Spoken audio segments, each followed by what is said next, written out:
Science stream में PCM से 12th class clear करने वाले स्टूडेंट की मोस्ट कॉमन चॉइस बीटेक हुआ करता है और उसमें भी उन्हें ऐसे स्पेशलाइजेशन की जरूरत महसूस होती है जिसका स्कोप काफी अच्छा हो और फ्यूचर में उसकी डिमांड भी तेजी से बढ़ने वाली हो ताकि उनके करियर को मनचाही ग्रोथ मिलती रहे। अब ऐसे में अगर आप मोबाइल एप्लीकेशन और इंफॉर्मेशन सिक्योरिटी फील्ड के बारे में जानेंगे तो हो सकता है कि आपको बीटेक के लिए राइट चॉइस मिल जाए, क्योंकि mobile application and information security sector बहुत तेजी से ग्रो कर रहा है और बहुत सी चैलेंजिंग अपॉर्चुनिटीज ऑफर करने के लिए भी तैयार है। इस एरिया में आप कितना अर्न कर सकते हैं इसकी कोई लिमिट नहीं है और एलिजिबल स्टूडेंट्स के लिए गवर्नमेंट ऑनलाइन सिक्योरिटी और प्राइवेट ऑर्गेनाइजेशंस के दरवाजे भी आपके लिए खुले रहते हैं। ये फील्ड आपको रिस्पेक्ट और स्मार्ट पैकेज दोनों ऑफर करता है और इसलिए आपको इस कोर्स के बारे में डिटेल जानकारी जरूर से लेनी चाहिए जो आपको आज की वीडियो में मिल जाएगी। तो बने रहिए इस वीडियो में लास्ट तक। नमस्कार दोस्तों, मैं हूँ रूपी पारिक और क्विक सपोर्ट चैनल पर शुरू करते हैं, जानते हैं BTech in mobile application and information security के बारे में। BTech in mobile application and information security 4 साल का अंडर ग्रेजुएट कोर्स है। इस कोर्स में स्टूडेंट्स को ऑनलाइन सिक्योरिटी के बारे में पढ़ाया जाता है और उन्हें ये नॉलेज मिलती है कि कैसे अपने फाइनेंसेस को ऑनलाइन वर्ल्ड में प्रोटेक्ट किया जा सके। और जिस तेजी से ऑनलाइन फ्रॉड्स बढ़ते जा रहे हैं उसे देखते हुए ऐसे इंजीनियर्स की डिमांड बहुत ज्यादा बढ़ गई है जो कि इन प्रॉब्लम से प्रोटेक्ट कर सके। और ऐसा कर पाने के लिए आपको mobile application and information security field की नॉलेज इस कोर्स में मिल जाएगी। लेकिन अगर बात करें mobile application and information security field में बीटेक करने के लिए क्राइटेरिया की, तो इस कोर्स में एडमिशन लेने के लिए स्टैंडर्ड क्राइटेरिया ये है कि आपने 10+2 फिजिक्स, केमिस्ट्री और मैथमेटिक्स सब्जेक्ट से मिनिमम 50% मार्क्स के साथ क्लियर की हो। कॉलेज टू कॉलेज इस क्राइटेरिया में आपको वेरिएशन मिल सकता है। और इस कोर्स के एडमिशन प्रोसेस की बात करें तो इस बीटेक कोर्स में मेरिट और एंट्रेंस एग्जाम्स के बेस पर एडमिशन दिया जाता है। यानी कई सारे कॉलेजेस डायरेक्ट एडमिशन भी ऑफर करते हैं जबकि ज्यादातर कॉलेजेस एंट्रेंस एग्जाम्स के बेस पर एडमिशन देना प्रेफर करते हैं। और ऐसे कुछ एंट्रेंस एग्जाम्स हैं JEE मेन, जो कि हर साल अंडर ग्रेजुएट इंजीनियरिंग प्रोग्राम्स में एडमिशन के लिए कंडक्ट किया जाता है और टॉप गवर्नमेंट और प्राइवेट इंजीनियरिंग कॉलेजेस में एडमिशन लेने के लिए 10 लाख से भी ज्यादा स्टूडेंट्स इस एग्जाम में अपीयर होते हैं।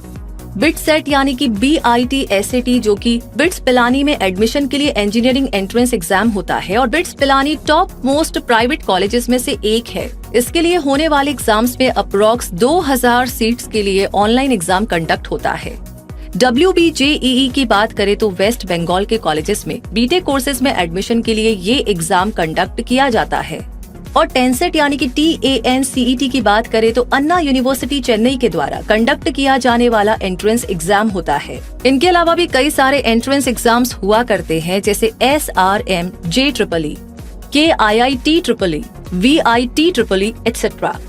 अब अगर आप एंट्रेंस एग्जाम क्लियर करके एक रेप्यूटेड कॉलेज में एडमिशन लेना चाहते हैं तो आपको अपनी तैयारी को स्ट्रॉन्ग बनाना होगा, क्योंकि अपने करियर को बूस्ट करने के लिए सबसे पहले आपका एक अच्छे इंजीनियरिंग कॉलेज से ग्रेजुएट होना जरूरी होगा। इसीलिए एंट्रेंस एग्जाम को सीरियसली ले और एग्जाम सिलेबस को अच्छी तरह समझकर उसे पार्ट्स में डिवाइड कर लीजिए और हर पार्ट को सफिशिएंट टाइम देते हुए तैयारी करें। तैयारी के इस टाइम में ढेर सारे रिसोर्सेज इकट्ठे करने के बारे में बिल्कुल भी मत सोचिए, बल्कि अच्छे से रिसर्च करके बेस्ट स्टडी मटेरियल को शॉर्टलिस्ट करें और उसी पर स्टिक रहे।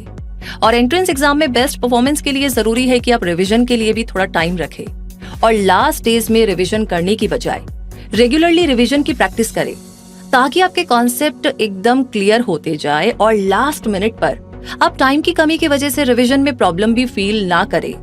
और हाँ, आपको एक अच्छे कॉलेज में एडमिशन मिल सके इसके लिए आपको क्लास 12th में हाई परसेंटेज स्कोर करने की भी पूरी कोशिश करनी चाहिए।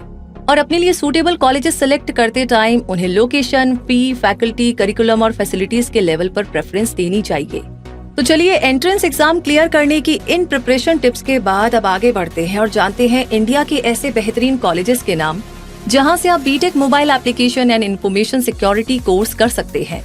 SRM institute of science and technology Chennai, Madras Christian college Chennai, Jain university Bangalore, sir Padampat Singhania university Udaipur, BS Abdul Rahman Christian institute of science and technology Chennai, DY Patil international university Pune, Martin Luther Christian university शिलो Shillong, UB Patel college of engineering Gujarat, और Hindustan institute of technology and science, Chennai. Best colleges के नाम तो आपने जान ही लिए, लेकिन इस कोर्स की फीस का अंदाजा भी आपको होना चाहिए। इसलिए आपको बता देते हैं कि इस कोर्स की average fees 1 lakh per annum होती है, जिसमें कॉलेज टू कॉलेज काफी वेरिएशन भी मिल सकता है। जैसे जैन यूनिवर्सिटी बैंगलोर की एवरेज फीस 1,30,000 रुपए है, तो पूर्णिमा यूनिवर्सिटी जयपुर की एवरेज फीस 80,000 रुपए है। और अब वीडियो में आगे जानते हैं 2 बीटेक कोर्सेज के बीच का डिफरेंस, क्योंकि अक्सर स्टूडेंट के लिए जिन 2 कोर्सेज के बीच का डिफरेंस समझ पाना मुश्किल हो जाता है, वो 2 कोर्सेज है BTech mobile application and information security और बीटेक इंफॉर्मेशन सिक्योरिटी। इसलिए आइए इन कोर्सेज के बीच के डिफरेंस को जरा समझ लेते हैं। ये दोनों ही ग्रेजुएट लेवल कोर्सेज है जिनकी ड्यूरेशन 4 साल होती है। BTech mobile applications and information security course current technology की ट्रेंडिंग से जुड़ी in depth practical knowledge provide कराता है, जबकि BTech information security course system या नेटवर्क में वल्नरेबिलिटीज को एक्सप्लोर करना सिखाता है और डेटा ब्रीचेस को ठीक करने के तरीके सिखाता है। BTech mobile application and information security course complete करने के बाद अब cyber security forensic analyst, software engineer और मोबाइल एप्लीकेशन डेवलपर जैसी पोजीशंस पर काम कर सकते हैं, जबकि बीटेक इंफॉर्मेशन सिक्योरिटी कोर्स करने के बाद आप ethical hacker, analyst, web application security जैसी पोजीशन पर पहुंच सकते हैं। चलिए इन दोनों कोर्सेज के बेसिक डिफरेंस को जान लेने के बाद अब जानते हैं बीटेक के बाद फर्दर स्टडी ऑप्शंस के बारे में। बीटेक डिग्री लेने के बाद अगर आप फर्दर स्टडी करना चाहे और अपनी नॉलेज और स्किल्स को एनहेंस करना चाहे तो आप मास्टर्स डिग्री ले सकते हैं, और उसके बाद टीचिंग प्रोफेशन में आगे बढ़ने के लिए आपके पास पीएचडी का ऑप्शन भी खुला रहेगा। BTech in mobile application and information security complete करने के बाद फ्रेशर के तौर पर मिलने वाले कॉमन जॉब ऑप्शंस के बारे में जाने तो ऐसी कुछ मोस्ट कॉमन जॉब्स हैं। साइबर सिक्योरिटी एनालिस्ट, जिसे मिलने वाली average starting salary 5,39,000 per annum हो सकती है। नेटवर्क सिक्योरिटी इंजीनियर, जिसे 5,13,000 पर एनम एवरेज शुरुआती सैलरी ऑफर हो सकती है। सीनियर सॉफ्टवेयर प्रोग्रामर, जिसे 4 लाख का सैलरी पैकेज मिल सकता है। और मोबाइल एप्लीकेशन सॉफ्टवेयर इंजीनियर, जिसे मिलने वाला एवरेज सैलरी पैकेज 4,72,000 रुपए तक होता है।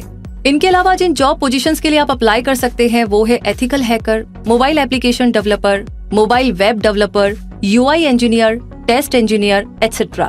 और BTech in mobile application and information security graduates को हायर करने वाली टॉप रिक्रूटिंग कंपनीज की बात करें तो Rovio Entertainment Limited, Cognizant, InstaSafe, Micro World Technologies, Gameloft ऐसे, Quick Heal and Paladion network. तो दोस्तों, इस तरह आपको BTech mobile application and information security course के बारे में डिटेल इंफॉर्मेशन इस वीडियो में मिल गई है, जिसकी हेल्प लेकर आप अपने लिए इस कोर्स की वर्थ पता लगा सकते हैं। और फिर इतना तो आप जान ही गए हैं कि ये कोर्स हाई डिमांड में है और स्मार्ट सैलरी भी ऑफर करता है। इसका फ्यूचर स्कोप भी काफी अच्छा है, इसलिए आप इस कोर्स के बारे में सोच सकते हैं। और इस वीडियो को लाइक और शेयर करने के लिए आपको जरा भी सोचने की जरूरत नहीं पड़ेगी, ऐसी हम उम्मीद करते हैं, क्योंकि ये वीडियो आपके लिए हेल्पफुल साबित होगा। और अगर आप ऐसे ही इन्फॉर्मेटिव वीडियोस जल्दी चाहते हैं तो क्विक सपोर्ट चैनल को सब्सक्राइब करके एग्जैक्टली अगली लाइन आपने बिल्कुल सही फरमाई, आपको बेल आइकन को प्रेस करना है। और इसी के साथ आगे जिस किसी टॉपिक पर आप वीडियो देखना चाहते हैं वो हमें लिख भेजिए। रूबी आपसे मिलेगी अगले वीडियो में अगली जानकारी के साथ। तब तक के लिए कहूंगी आपसे धन्यवाद।